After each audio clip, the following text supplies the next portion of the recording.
بسم الله الرحمن الرحيم. طبعا مباراة الاهلي وغزل المحلة، وعلى الورق دايما المباراة دي بتبقى صعبة. كل مباراة الاهلي مع غزل المحلة بتبقى مباريات صعبة، وخصوصا لما بتلعب المحلة في غزل المحلة بتبقى مباراة كابوس، بتبقى مباراة صعبة جدا على النادي الاهلي زي ما شفنا في السنتين اللي فاتوا. وكل جماهير النادي الاهلي تقريبا بتتوقع ان في المباراة دي النادي الاهلي هيفقد نقاط، يعني هيفقد نقاط. لكن النهارده بص على اداء النادي الاهلي، بص على الاسلوب والطريقة اللي بدأ بيها النادي الاهلي من بداية المباراة، من أول دقيقة، من الضغط العالي، من الانتشار الجيد جدا والجماعي في الضغط العالي، والشراسة الدفاعية الكبيرة جدا بتاعة لعيبة النادي الأهلي لما كان بيفقد الكرة عشان يرجعوا الكرة تاني لاستحواذ النادي الأهلي في أسرع وقت ممكن. اتفرج على سرعة الارتداد بتاعة لعيبة النادي الأهلي لما النادي الأهلي كان بيفقد الكرة ولاعيبة غزل المحلة بتنقل الكرة في نص ملعب النادي الأهلي. اتفرج على سرعة الارتداد بتاعة لعيبة النادي الأهلي. الأسلوب والطريقه اللي لعب بيهم النادي الاهلي من بدايه المباراه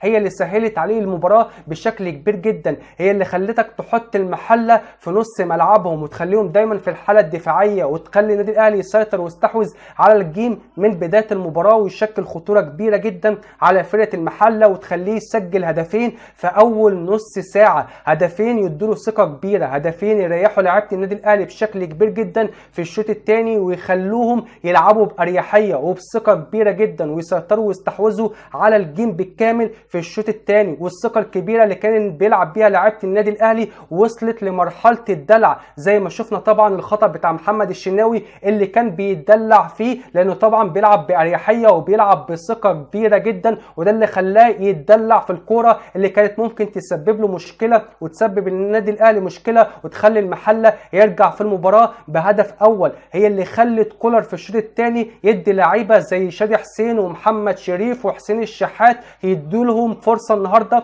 عشان يشاركوا في المباراه، لان المباراه خلاص بقت سهله على النادي الاهلي، بقت في المتناول. وده كله راجع بفضل الاسلوب والطريقه اللي بدا بيها النادي الاهلي المباراه بالضغط الشرس على لعيبه النادي غزل المحله، وكان بيديهم جرس انذار كده من البدايه بيقول لهم انا نازل المباراه هفوز، يعني هفوز عيني على الثلاث نقاط وهاخد الثلاث نقاط. ده طبعا الاسلوب والطريقه اللي بدا بيهم النادي الاهلي المباراه واللي خلوه يفوز فوز سهل وكبير جدا على المحله في غزل المحله، في طبعا في ارضيه صعبه جدا زي ملعب غزل المحله اللي كان بيبقى كابوس، وكانت بتبقى مباراه صعبه جدا على النادي الاهلي. وخصوصا في السنتين اللي فاتوا النادي الاهلي لما لعب المحله كسب بالعافيه في الدقيقه 93 السنه اللي فاتت بهدف علي معلول، والسنه اللي قبليها اتعادلنا. فطبعا المباراه دي كانت بتبقى مباراه صعبه جدا على النادي الاهلي بسبب الاسلوب والطريقه اللي كان بيلعب بيها موسيماني مع النادي الاهلي قدام المحله، لانه كان بيسيب لهم الاستحواذ،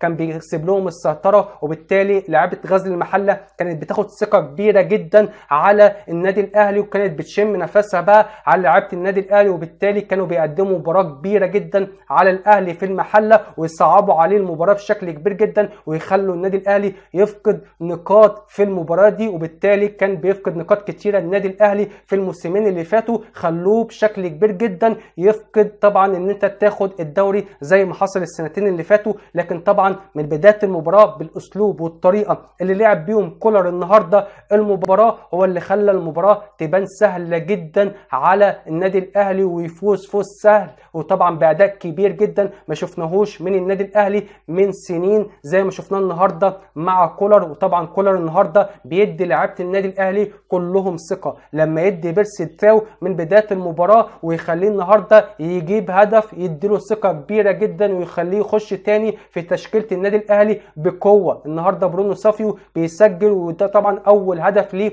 في الدوري، فطبعا هيديله ثقه كبيره. النهارده احمد عبد القادر بالرغم ان هو انن في كوره شكلها وحش قوي في الشوط الاولاني كانت ممكن تبقى هدف للنادي الاهلي انن فيها بشكل غريب جدا، لكن طبعا عمل مباراه كبيره جدا النهارده وخصوصا في الشوط الاولاني وعدى في اكتر من فرصه. يعني اللي كان بيعيب احمد عبد القادر ان هو يعمل لك كوره حلوه قوي ويغيب طوال المباراه، لكن النهارده اشتغل شغل كويس جدا وظهر في اكتر من فرصه وعمل خطوره كبيره جدا ناحيه الشمال للنادي الاهلي، وعمل اكتر من فرصه خطر للنادي الاهلي ناحيه الشمال. النهارده كل اللعيبه بسم الله ما شاء الله، النهارده عمرو السوليه، النهارده اليو ديانج في نص الملعب، اتنين وحوش في نص الملعب. اكرم طبعا مش هنتكلم عليه خلاص مفيش كلام يوصف بيه اداء اكرم توفيق النهارده مع عوده محمد عبد المنعم وعلي معلول في خط دفاع النادي الاهلي ريحت بشكل كبير جدا جماهير النادي الاهلي وخلته يطمن على خط دفاع النادي الاهلي النهارده قدام المحله، واديتهم ثقه كبيره جدا في الفوز في المباراه النهارده. فالنادي الاهلي ولاعيبته بسم الله ما شاء الله على الاداء، بسم الله ما شاء الله على الاسلوب والطريقه والاستراتيجيه في تدوير اللعيبه اللي بيستخدمها